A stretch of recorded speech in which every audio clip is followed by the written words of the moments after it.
Hi,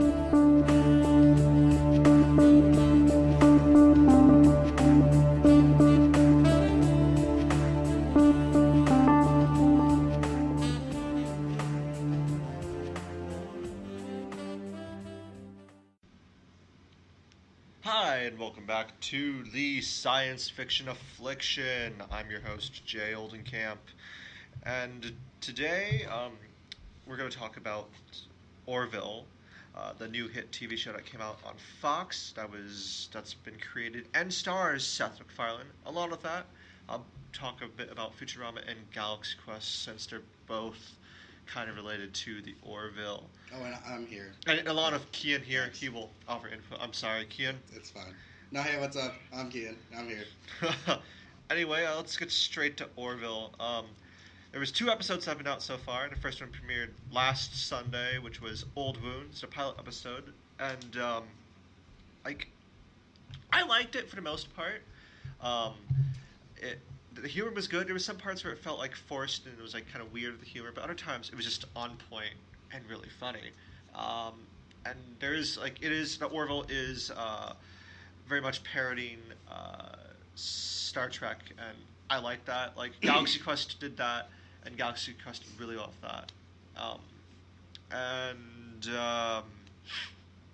What else? I loved it. Yeah, there were points that it was like Seth MacFarlane has a very distinct set of writing, and you can very much see that, and it was good. There were parts that were really good. There were parts that were kind of rough, and then I'll get to the next episode. But I thought it was fun. It was a fun team. Yes, I loved it. I really like his friend, the red-headed guy.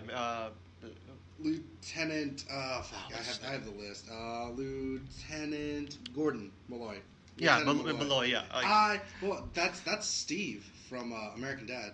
Oh, that's why. Okay. He sounds nothing like. No.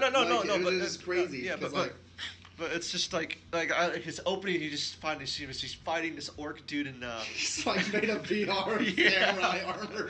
He's like, yeah, an orc mod. Look what I can do. It's like, yeah. He's basically using the holotech like how everyone else would use it. It's like, yeah, this is my orc friend Justin. It's like, oh, cool. And it tells the orc, look here, and he just chops the guy's head off. Congrats, guys! I'm really proud of you. I'm like, all right. No, I see, and then I don't partake in that many strong soap science space operas, as people would say.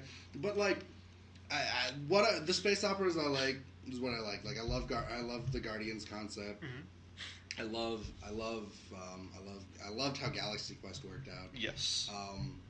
There are bits and pieces of Star Trek I enjoy, but as a whole, I'm not a huge fan of. And it's the same thing as well with Star Wars. I like Star Wars enough. I like 4 and 5, but I don't really, and Rogue One, but I don't really like a lot of the other Star Wars things. That's understandable. It's okay. And the later thing we're talking about is Futurama. I love Futurama. Oh, same here. Maybe it's not because and I have an affinity for Doctor Who. I have more of an affinity of classic Who than I do the newer Who. Mm-hmm.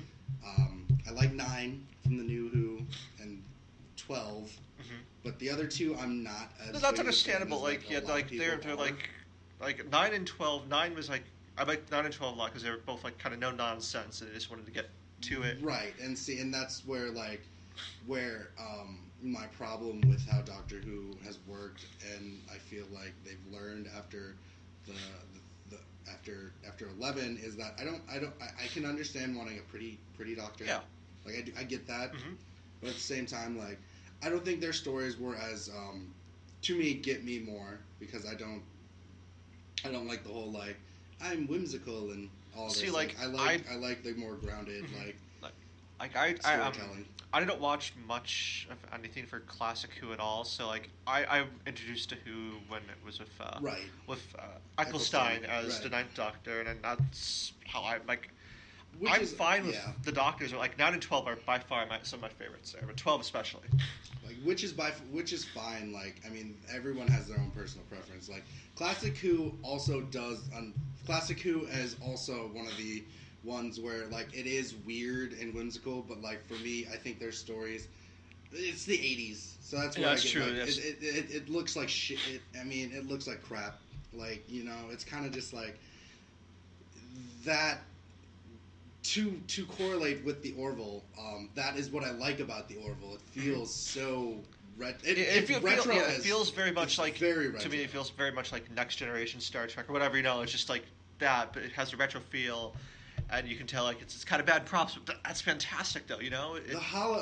Their deck they're on, their shipping deck is so retro. Yes, it's so like they could probably have gotten something way up budget. But they went with such a simplistic tone. Yes. And that's like, for me, when I look at things like that, I think I like that a lot. And I love all, like, I have fell in love with almost all these characters and their quirks. Like, honestly, I like the super racist robot. Yeah, he's like, oh, I'm the best. Like, yeah, like you guys. it's funny. He and like Seth MacFarlane makes that point. He's like, aren't the Kalons like super racist? Well, no, we just think you're highly inferior than us. Like, it's not racist. We just don't like biological organisms. And I'm like, that's really smart. Like, he's got a point. He's not like, I hate you guys. You guys just are better than us. Like, it's. There's a lot of things that are really funny. I like the first dynamic of Adrian Pilecki's Commander Kelly and Ed, Seth MacFarlane's Ed. Like, I find that. Oh, and he walks in and sees her just like her and this other random alien are just going on. He's like, oh. And Max and I were watching it, and we just bursted out laughing at the time he splats. Yeah, like I'm just like, well, that just cuts the tension, that awkward tension that was happening, and just brings it to that next level. Like, this to me is like it has no real big traces of Family Guy writing, and I think that like. But it has distinct Seth MacFarlane tone to it. But it's not like Family Guy, though. The tone that comes up for me is like, Max and I talked about this. I like A Million Ways to Die in the West, and I know I'm not. Like, I haven't watched it. I've heard it's good. It's not good to a point. It's fun. And this is what it is to me. It's like it's got that stuff like that was more like because they did like cutaway gags. In the movie, so it was a Western Family Guy episode. Oh, jeez. It was. There was weird cutaway gags, but like for me, with MacFarlane's work, is he can do it, and he's proven it. Not a big fan of Ted and Ted 2. I like the first Ted. The second Ted was just See, and I have a problem like the full bear. Like, sleeping with people just really get... Like, that was weird, suspension. I know suspension of disbelief, but, like, that was just weird to me. But, no, for me, like, it had that cool vibe of, he is the underdog in this situation. Yes. No one really... Like I said, we didn't expect you to do this. You're, like, one of our last choices to become the commander. And everyone, he admits it. He's like, yeah, man, I kind of suck. Like, I'll be real with you. Yes. It's like, yeah, you suck. Like... But it also feels like it has heart. It does. To it. I think it does. And I think that's the one thing that, like, I feel a lot of people forget to talk about is that it does have heart to it. Like, the heart is there. Like, if we go to, like, the second episode, like, the first episode was like, okay, this is decent, this is okay. And, like, the second episode, I really liked the second episode. Like, it wasn't, like, I thought some of the stuff in the first episode felt a bit forced. The second episode, this is cool. It's, like, felt more natural. More stuff's happening. I did not actually watch the second episode. Okay, well, the second episode... Like, there's strong ties to, like, the pilot episode of the original Star Trek, The Menagers. Oh, cool. So it's, like, him and Adrian Palicki's character, Kelly, Ed and Kelly, they both, like, basically get drawn to this ship to speak in. And it's like, oh, it's Ed's parents. But it's not Ed's parents. And, like, to go inside, they take a shuttle and go to the ship, find out it's a trap. Like, basically get knocked out. They awake. And they see them. They see that they're inside their old apartment, and like, okay, cool. Like, they basically hang out there for a bit, go to sleep, wake up, and find out they're in a zoo. Like, oh, it's like to me, I was like, that was really cool. So like, that's a huge throwback to the original Star Trek TV show, and like they escape. And also, there's some other like side arcs happening to the story with is it Bortus or is it Clyde? Bortus. Bortus, yeah. He's the hermaphrodite alien, and him and his partner, they're expecting a child. Since Bortus laid an egg, and I'm not going to ruin what happens with the egg part because I think. Do you know who plays Clyde? No, who plays Clyde? Tyrese from The Walking Dead. Are you serious? No, I'm looking at this right now. Tyrese from The Walking Dead plays Clyde. He's also in Dark Matter, apparently. No, he's also in The Expanse. He Expanse. He plays Fred in The Expanse, but that's funny. That's no, great. Yeah. But I'm sorry. I'm just like I was looking. I'm like, oh shit! Wow, really? Wow, that's interesting. No, like this episode. I think this episode cemented me further, just wanting to watch this more because it was great. And then you see, like, when Fred and Kelly are gone, it leaves Alara, the really strong security chick, in charge, and she's kind of like uneasy about what's happening, and then like she's in command, and you see her character arc grows a bit more, and you see she's developing, more confidence in like her roles and whatnot, which is nice to see too. And like the one thing I'd like to give to the Orville is that their world building is actually makes a lot of sense to have Seth MacFarlane just ask like, well, aren't you like this, instead of just making a monologue of like, you are this race, you do this, and this. Yeah, he just asks serious questions. He's like, well, not many of you are in the military. He's like, well, they like to prosper those, affirmative action kind of thing. Yeah. And then like, Bortus, the only one he asked about was Bortus. He's like, well, he's like, we're asexual. With one race. And then Isaac from Kylon. And I think that's super, like, it's nice to do that. Like, it is. You're going to find the Krilla are basically the fucking. They're like basically the Klingons, I think. That's how it feels. And that was my favorite scene from the first episode. Was it with a pizza party? Like, that one too. They're having a pizza party. But the explanation of marriage and. He's just like, you're a homicidal maniac, so your opinion doesn't count. So it's just like it's small bits and pieces of that really like that was hilarious. That to me cements why I think I'm going to continuously watch the Orville and keep in touch with it, like, because it pilot episodes are hit and miss. If your pilot episode's good, I'm definitely gonna watch the show. If your pilot episode sucks, it's a pilot. So you're working out the kinks. So I'm going to give your second episode a try. Yeah. Immediately, I liked the Orville from the first gag. I was like, all right, I'm sold. This gets me. You win. Orville, show me what you got. Plus, and as much as it is a comedy, it has some serious elements. It is still a space opera. See, in it, I feel like honestly, it plays out like a classic Trek episode. And I think the comedy we see is what camp would be in a Trek episode. Yeah. So, like, you see the comedy in Orville is like, we make this design. I take my holodeck and I put a awesome design on it where I can have samurai armor and kill an orc. And the campiness of Star Trek is, hey, this is an alien if we put a horn on a dog. Yeah. And that's where I stand. Like, and that's why I think the Orville is not a parody, more of a homage. You're right. Yeah, that's a more better word for it. It is more of a homage to classic Trek, because basically this is Seth MacFarlane's fan fiction of Star Trek. Like there's no, you cannot say that it's not. It's him. Further, I've helped see about this homage, and which is cool. Fun facts, for the second episode, Robert Duncan McNeil, he directed this episode.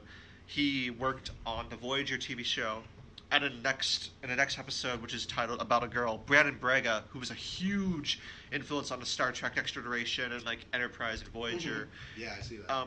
He's gonna be directing the next one, which is neat. And then John Frakes is later on. That's neat to see big names within the Star Trek TV series, at least universe. Are helping, and they're doing this, which is nice to see. Right. Yeah. And he's taking it seriously. Yes. That's where I gotta give it to him. And Jon Favreau directed the first John, episode. he did. And I saw. I was like, oh, cool! It's the guy who did like Iron Man and it's Cowboys weird versus Aliens. And, well, I thought movie was fun. I know, but like it was bad, but it was fun. I get you. We have different beliefs on a lot of science fiction we things, do. Jay.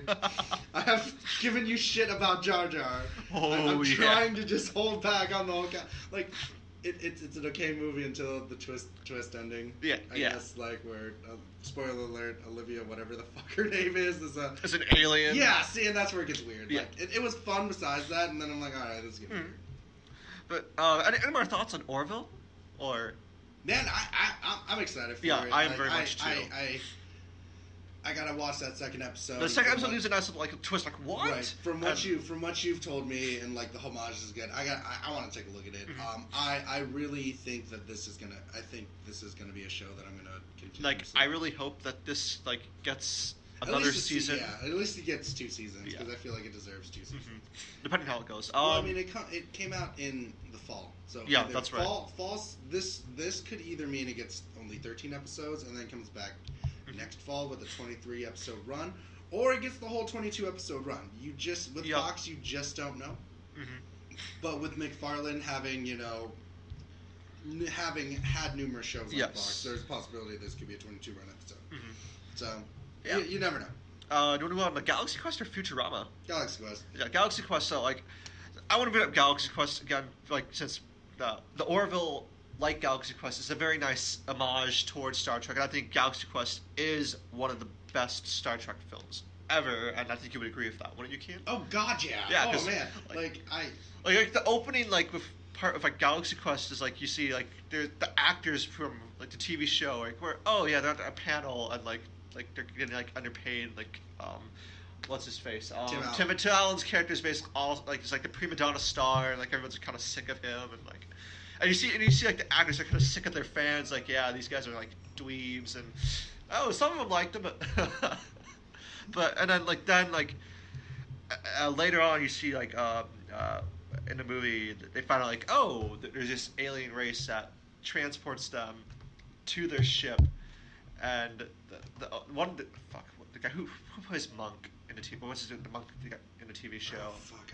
Let me go. The actor's name I can't remember his name. Because he plays basically the kid in the Star. He basically plays within the Galaxy Quest TV universe. Wesley Crusher from Star Trek. Yeah. Oh, I have it. Tony Shalhoub. Yeah, Tony Shalhoub. Like basically, he's like the one who like straight up like, oh, this is cool. Yeah, I like this, and like then he gets left behind, right?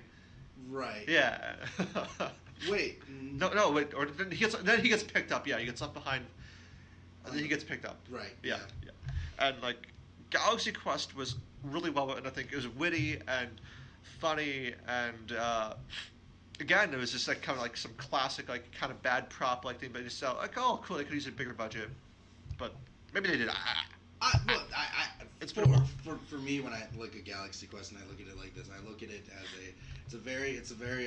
it's very to me I think it's super it's a smart. It's smart. It's very meta within about the whole. It's meta, but not like fucking. It's not like Deadpool meta. Right. It's not hitting you. It's not hitting you in the face. Head. Yeah. That like the meta-ness of this is that for me when I watch this video I think it's super to me I think it's super interesting. I think it's super fun. My one thing is my favorite thing is Sam Rockwell plays a unknown. And he's freaking out about this whole thing. He's like, oh yeah, he's playing the legitimate red shirt. Yeah, the red shirt. Yes. He's like, we die all the time, and like you get the it is such a smart film, and it shouldn't have been a smart no. As a child, I didn't look at it like that because this came out when I was like 7. Yeah. So like. Watching it now, and it's like, it is a very smart film. Yeah, so you just see stuff that's point like left and right, like, oh, cool, it just throwbacks to this and that. Right, and then like, I think it's fun. Yeah, I very much think so too. I think it's an enjoyable film. Like, again, I'm not a big I like certain science fiction things, but I'm not like huge on like sci-fi's amazing. I'm just like I'm a casual dude that enjoys watching sci-fi stuff sometimes. Yeah. And like, is it still confirmed they're still doing the TV show? Amazon is, I think, or it is, which is going to be interesting since Alan Rickman, the late Alan is dead. But I don't think they were going to cast any of it was going to be a different. It was going to be the same characters, but it was going to be a different. Okay, that's still good. Yeah, yeah. Like Tim Allen's old. Like they're all very old. Yeah. And the guy who played the Will Wheaton-esque character. Yes. He's actually in a wheelchair now. Oh damn! I didn't know that. Yeah, he's actually. It was actually right after Galaxy Quest that he got into a car accident with a drunk driver. That he's actually in a wheelchair now. He still acts. Yeah. But in a wheel, like, you know what I mean. So like, there are things that, like, I mean, they could totally do it. Mm-hmm. But yeah, like, I think we're. Anything else with Galaxy Quest, or I don't have anything that comes to mind with Galaxy Quest to you? Not really. Let's see. No, not really. Galaxy Quest. No, there's, like I said, I wasn't a big Trek fan, but I got I have the Cliff Notes of Star Trek from the 2009 reboot. Yeah. And I loved, I can't remember which TNG movie it was, but it was when Data becomes part of the Borg. That was First Contact.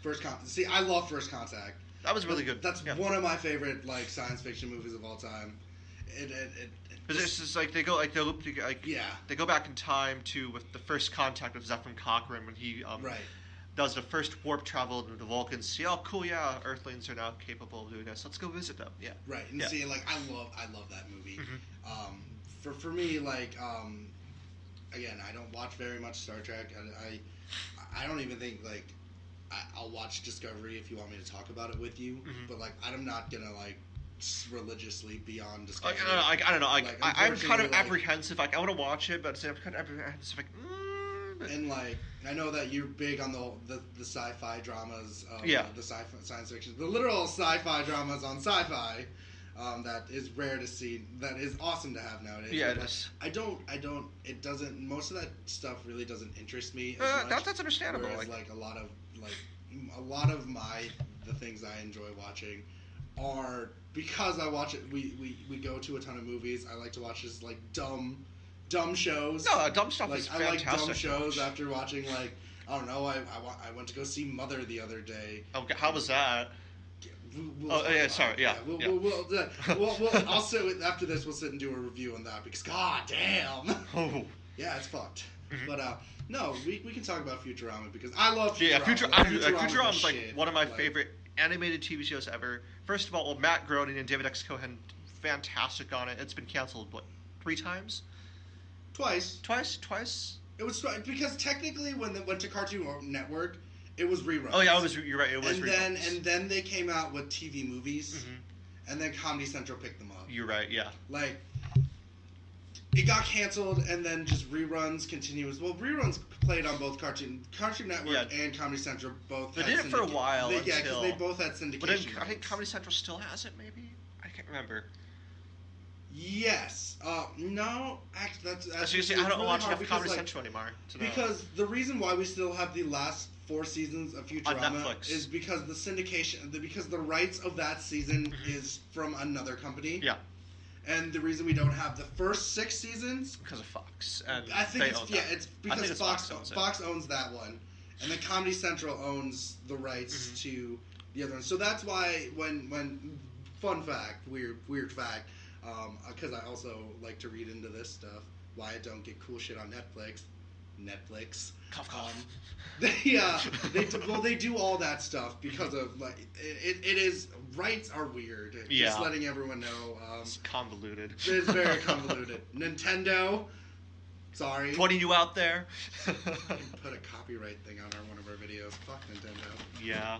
That makes me mad. But no, like Futurama is such a. It is. There's so many small little tidbits. Like there's a lot of Doctor Who references in Futurama that like rewatching I'm like, oh shit. The fact that with Futurama they had so many things planned out. In the very first episode you see the Nibbler's shadow of him when he pushed Fry's chair, and you don't see like Nibbler until I don't know how many episodes later, and you don't see that origin story until more and more episodes later. Either like, I'm sorry, I don't know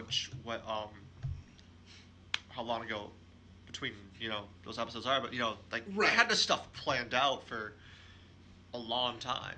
And I know that Futurama was one of the first TV shows, animated shows, to have digital, use of like digital like animation for like with the Planet Express spaceship and whatnot. It was good for it's amazing for its time. Like, and I think it will stand up. It will age very well, I think. Right, and it has. And it has, yeah. It's been out since It's late 90s, right? Right, late 90s that it came out, and it has aged very well. Like like we were talking about, a lot of the comedy that we have here is very like the hilarity that you see with this comedy is very understandable, I guess.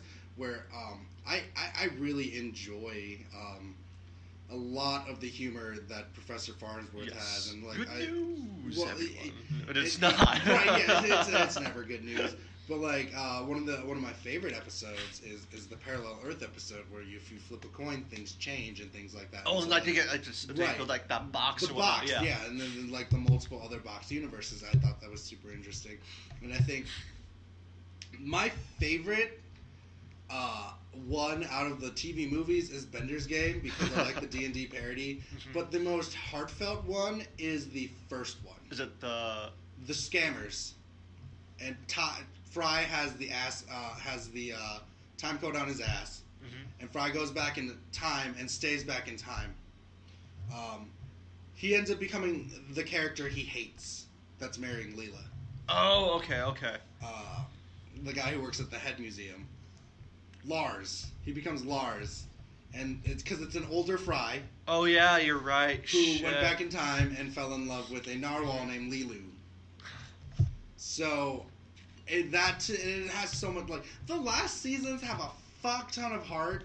They do. Like, a little bit here and there is thrown into, like, the Four-Leaf Clover episode. Yeah, that was good. And Jurassic Park, before they kind of, like, retconned that with the, when they find him and it's, let's...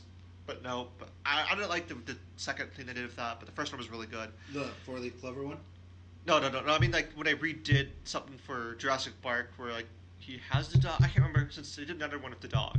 Oh, did they? They did, and that kind of ruined, like, the whole, like, the heart to that. Right, and that's another one that had a lot of heart to it. Yeah, Jurassic Park. And there was one where, like, at the very end, Fry was granted to see, like, one thing I was wanting to do, he wanted to talk to his mother, and he got to see her in a dream. Like, that one brought me tears. And right. I'm kind of choking up now thinking about it. It's like, that was really, like, heartfelt there and full of freaking feels. Like, no, I don't want to feel feels when I'm watching Futurama. I want to laugh and, I want to laugh and have fun. Like, this isn't what I want. And, but yeah, like, the last season really, I think it summed up nicely with all the characters. You see, like, that Zoidberg finally gets to meet the girl. Like, oh yeah, Zoidberg, he's the underdog. I love that episode so much. And it's only because of this one scene. Oh no. Zoidberg is about to kiss her. And he goes, oh, wait, hold on. Let me pinch myself to make sure I'm not dreaming. And he cuts himself. Oh, yeah. I'm a crab. And he's like, oh, no, I'm a crab. And I'm like, oh, my God. I bursted out laughing. Like, there is. And that ending where they spend the rest of their... They grow time all together. And then they decide to, like, start over. Like, this is great. Like, if it ever gets picked up again, which... I would be happy. I don't see any complaints if starting Futurama again. I'm one of those people. I'm one of those people. Like, let it die. Let like nothing. We talked about this with Supernatural and all this stuff. Like, I'm literally one of those people. I was just like, it's good. You don't need to keep bringing stuff back. No, that's true. Like, I know that they had an episode, The Simpsons, came out like 3 or so years ago. And that was kind of okay from what I've heard. I never watched it, but I heard it was kind of okay. It wasn't, like, that good from what I've read online and whatnot. Right. But, yeah, you're right. We could probably just let it die. And, right. But great, like, not, like, keep making episodes where it's like, Right. oh, it's hit and miss, kind of like Supernatural. Like Supernatural's been a lot of miss more than hit. Like for me, when I've been watching, but Right, and see, like, with this in mind, like, I have no quarrel with, like, they have an audio drama out on the Nerdist. Yeah, I haven't checked it out. I haven't either. My goal is to check it out, but, like, when we brought that up, I'm just like, that's awesome, but at the same time, I'm like, Like I know, like there's like, was it one of their mobile game, something of whatever that new mobile game they had that come out Right. this year with Futurama here. Like they have some voice stuff and it's pretty fun. Story-wise and gameplay. No, that's yeah, it's very understandable. But Futurama, let's say again, let's sum up. It was really well written. It had great gags and homages to different sci-fi things and really good guest stars. Like Star Trek cast was in there. And Yeah, see, that was the different next one I was gonna celebrities. bring up. That was that. Oh, the one where the episode where the kid. No, was it the fan that had the planet, right? Yeah. Yeah. And like the first part of it, you think Fry is actually like crippled, Mm-hmm. but it's actually the machine that like you use to tell the story. I'm like, oh my god, that's amazing. Yeah, I think. Right. I don't think. Do you have anything else to talk about for I Futurama? got nothing else. Like you said, we've had this conversation. I'm really not that big on like. Yeah, I like I playing, and I'll go and watch them, but I don't do an extensive lore check on a lot of science fiction stuff.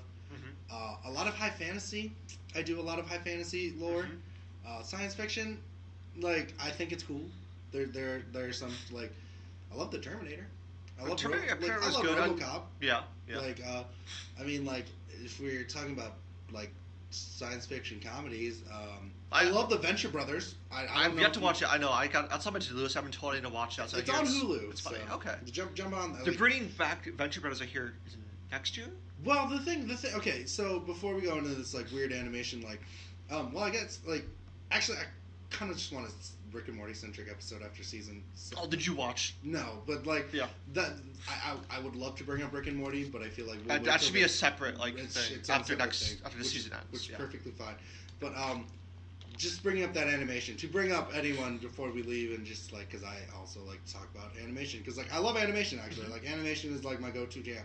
But the reason why it takes so long for these episodes from like either Venture Brothers or Rick and Morty, because Rick and Morty went on a year and a half hiatus, is that they actually want to take thorough time with their animators to do shit. Like the thing about it, like why Steven Universe and all these things are on a hiatus is because it takes forever to.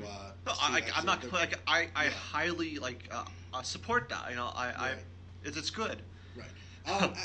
There is actually one more science fiction show that I think I find super interesting. Mm-hmm. And it is actually the last season. The regular show had an episode about time travel. Oh, that's cool. That they used the time tornado for energy. Okay. And then the regular Space's last season is in space.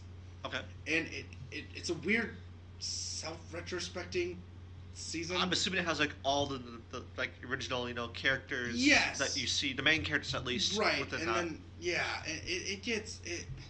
it hits you in the feels sometimes. Mm-hmm. But like at the same time.